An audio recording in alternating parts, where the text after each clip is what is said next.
Boa noite a todos. Leandro, obrigado pelo convite.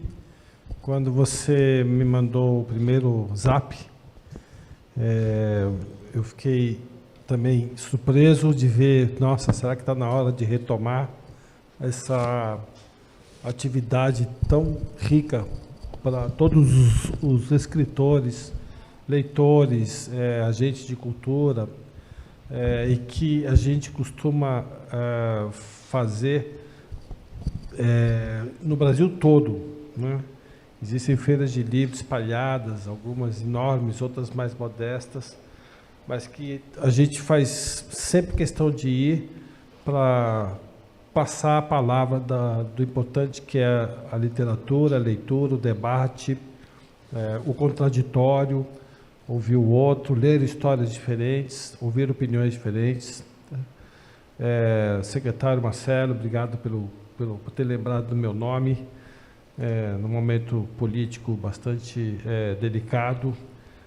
Prefeito Dr. Wilsinho, secretária Tiete de Educação, secretários, vereadores, vereadoras, primeira-dama, e a bibliotecária Cristina, obrigado por tudo que você representa, que para nós é uma... Eu acho que todos nós aqui somos somos um pouco de heróis, né? Você tentando levar a gente para a biblioteca, o Marcelo tentando organizar a cultura, dar a cultura num ambiente em que há uma pandemia e, ao mesmo tempo, a concorrência das telas, das pessoas ficarem em casa, especialmente os mais jovens, e do prefeito de ter tomado posse num ano bastante peculiar. Nunca imaginou, né, que um dia você seria prefeito numa pandemia, e que me contou que também é um sobrevivente. A gente estava conversando aqui, passou muitos dias entubado, e ele me contou que ele entrou no hospital dia 18 de janeiro, apagou, e aí quando ele acordou, ele perguntou para a enfermeira que dia é hoje, ela falou dia 8, né? Quer dizer, passou dia 8 de fevereiro. E ele, durante esse período todo, ele ficou inconsciente. E por conta disso, prefeito, eu acho que seria muito justo hoje a gente fazer uma homenagem aos 600 mil mortes pela Covid-19. Muitas delas poderiam ter sido evitadas se houvesse mais inteligência, mais fé na ciência das nossas autoridades e especialmente as famílias. Eu mesmo perdi muitos amigos. Doutor, você sabe que interessante, você me contando, me demorou muito para cair a ficha de que o meu livro Feliz no Velho, que eu comecei a escrever em 1981, ainda durante a ditadura militar, eu narro o dia em que eu mergulho no lago, em que eu fico paralisado, e que me levam a uma UTI, e eu acordo entubado.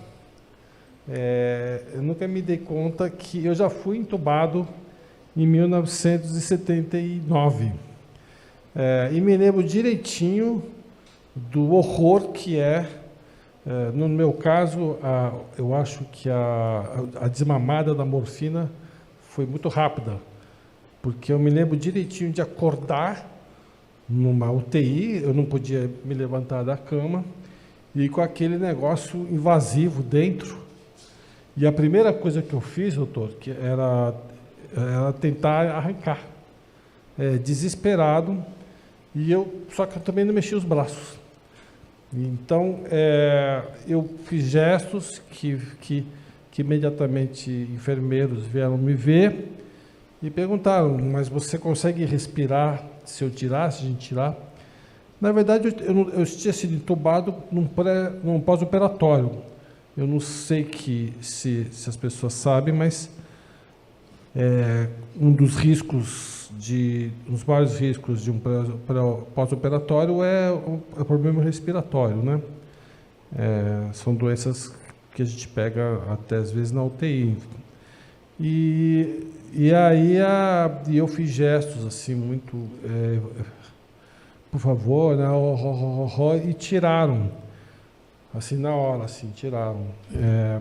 E eu imagino o que deve ter sido para tantas pessoas que ficaram agora no Brasil em hospitais e UTIs lotados, o sofrimento das famílias, né? A primeira-dama deve ter sofrido muito. A gente apela para todas as religiões nessas horas, né? E é isso que nós vivemos coletivamente agora durante 2 anos. Mas é hora de renascer.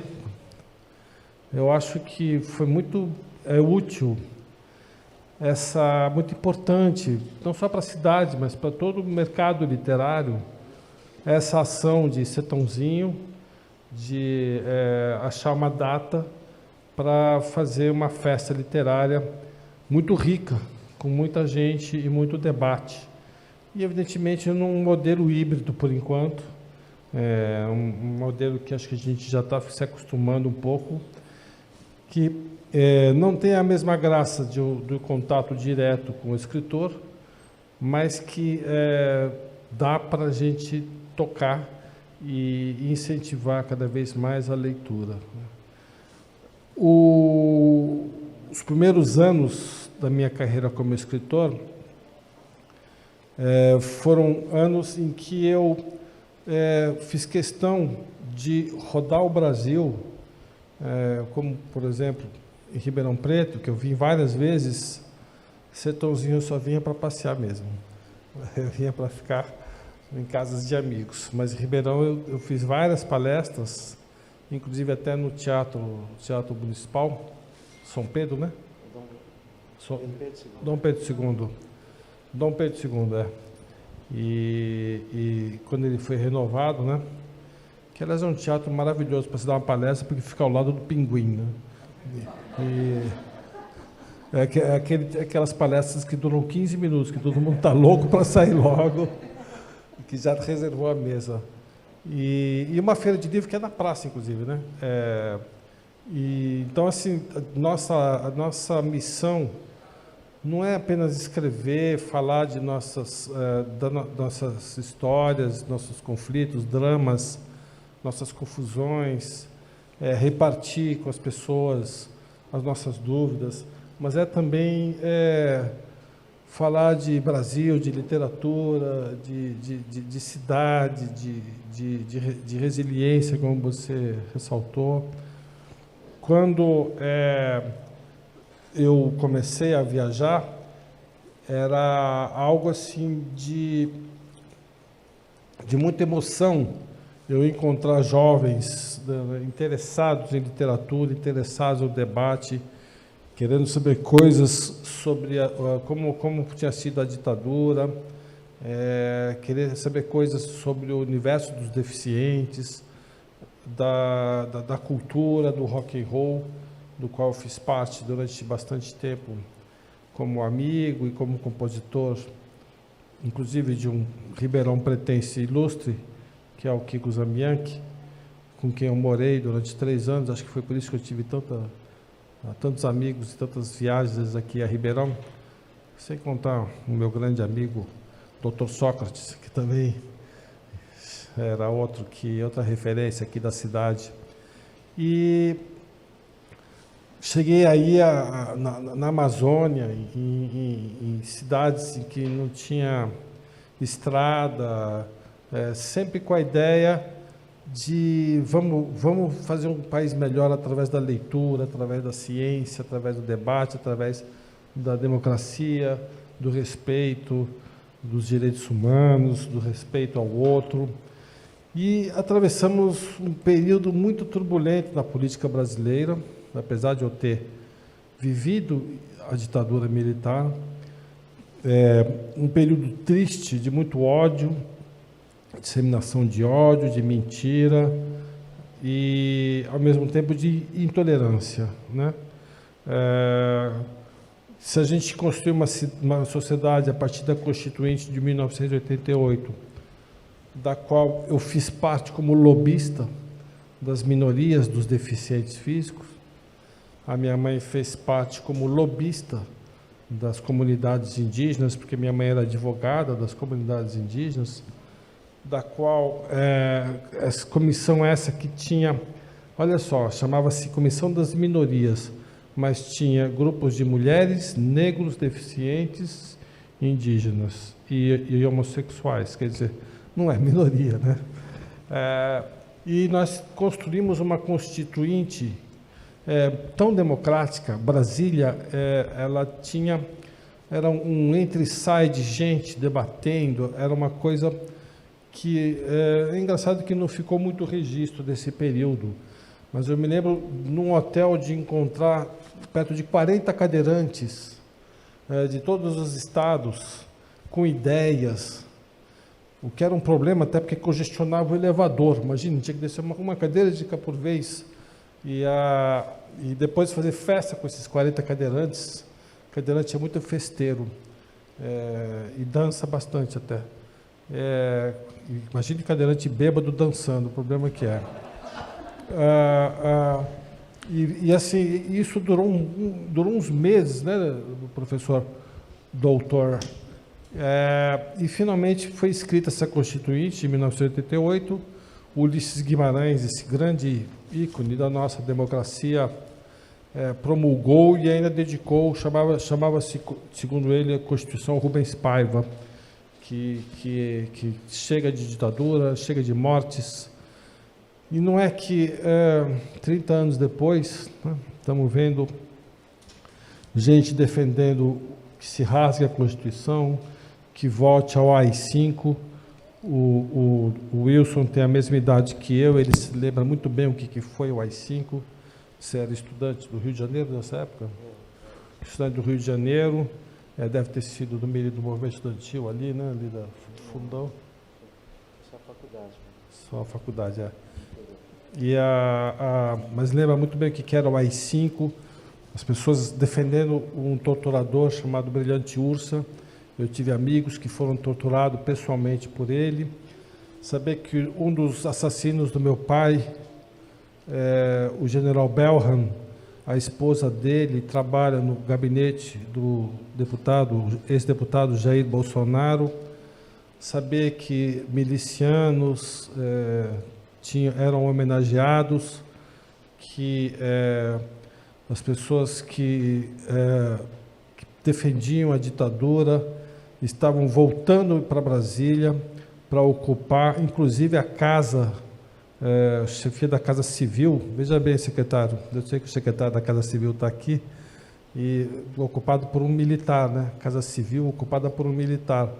Até o Ministério da Defesa foi ocupado por um militar, e tivemos, para o nosso desastre completo, o doutor Wilson, como médico, deve ter ficado chocado, mais do que nós até, com a presença de um general completamente incompetente na condução da Covid-19, da pandemia. E meus amigos me perguntam, todos meus amigos, muito deprimidos, muito chateados, muito tristes, o que está acontecendo com o Brasil, como é possível que esse homem tenha chegado ao poder, como é possível que as pessoas não vejam o que isso tudo representa. E eu me lembro que uma das primeiras falas do novo presidente é que era chegada a vez das maiorias, que agora as minorias teriam que engolir o que a maioria mandasse. E eu me lembrava de 1988, a gente em Brasília, as minorias, homens, negros e negras, homossexuais, indígenas, deficientes, mulheres, e vários grupos e várias salas do Congresso, tentando elaborar uma Constituição que dizem que é uma das constituições mais avançadas do mundo, uma Constituição tão progressista como a nossa, querendo destruir tudo isso, passando pelo sangue de vários aqueles que lutaram contra a ditadura, passando por cima de nomes como Mário Covas, como Ulisses Guimarães, como Tancredo Neves, como Severo Gomes, como Fernando Henrique Cardoso, todos aqueles que ficavam no palanque das diretas já, Brizola, Arraes, e toda a nossa história sendo passado a rodo por um homem que foi eleito pelo voto. Isso que era mais doloroso para quem é um democrata como eu. E olha só que coisa irônica. Nos 50 anos do AI-5, dia 13 de dezembro de 2018, foi o dia que minha mãe faleceu. E a minha mãe não viu a posse do Bolsonaro. Ela, graças a Deus, porque ela ia ficar muito chocada de saber que aquele homem que matou o seu marido e que a torturou no doicode, minha mãe ficou 13 dias no doicode, junto com a minha irmã de 14 anos, Eliana, estava sendo homenageado pelo presidente da República, que é aquele homem que torturou amigos dela em São Paulo, o brilhante Ustra, estava sendo homenageado no Congresso Nacional, onde meu pai foi deputado. Então, minha mãe faleceu nesse dia, e a grande satisfação que a gente teve naquela noite foi ver que o Jornal Nacional dedicou 15 minutos falando da minha mãe e 30 segundos falando do aniversário do AI-5, os 50 anos do AI-5. E eu nunca me esqueço as palavras do Jornal Nacional, dizendo que morria uma heroína, morria uma pessoa de bom senso, muito simpática, que nunca se recusou a receber a imprensa. E depois disso, nós vimos o que aconteceu. Um homem que xingava jornalistas, que fazia impropérios contra jornais.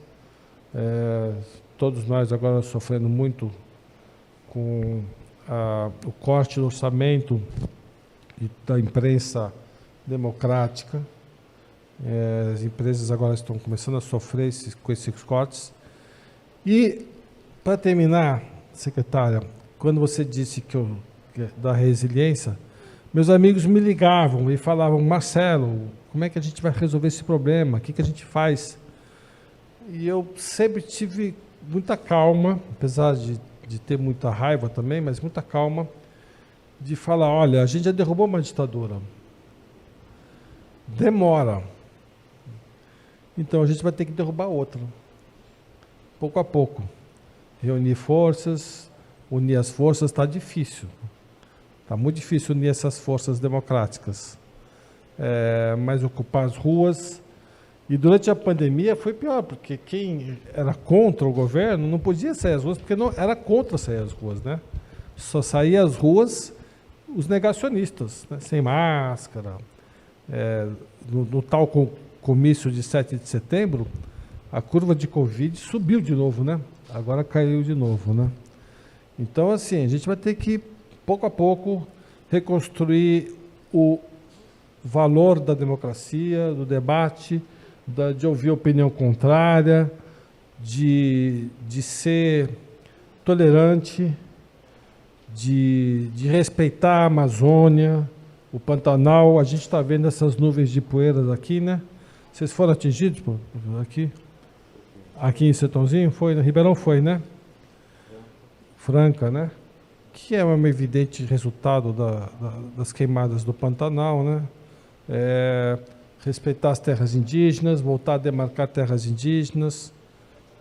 Perdão, elas estão demarcadas. Voltar a impor que não se ultrapasse as terras indígenas, voltar os direitos, muitos dos direitos que foram tolhidos, voltar à cultura, do secretário, que foi talvez o primeiro, né, a primeira vítima desse novo governo foi atacar a cultura, né? Acabou com todos os projetos culturais, Lei Rouanet, Ancine. O Brasil produzia perto de 200 cinemas por ano, agora não produzem um.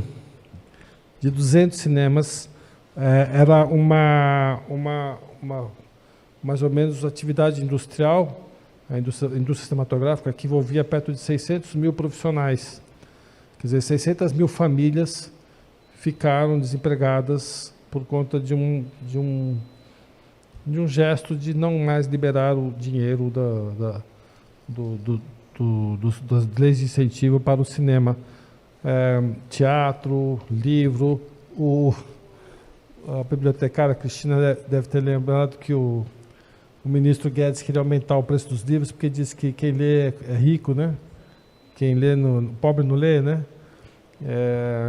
Assim, toda essa loucura que está acontecendo no país, a gente vai ter que refletir muito sobre ela, ver qual é o papel de cada um nessa loucura, né? Como agente, inclusive, dessa loucura, e tentar sentar, acalmar e reconstruir passo a passo o respeito à Constituição, o direito a existir um Supremo Tribunal Federal que legisle sem pressão, a um Congresso que legisle democraticamente, a um Senado que vigie a nossa federação, a um governo federal que respeite as instituições, que não interfira na Polícia Federal, e tentar retomar as atividades culturais.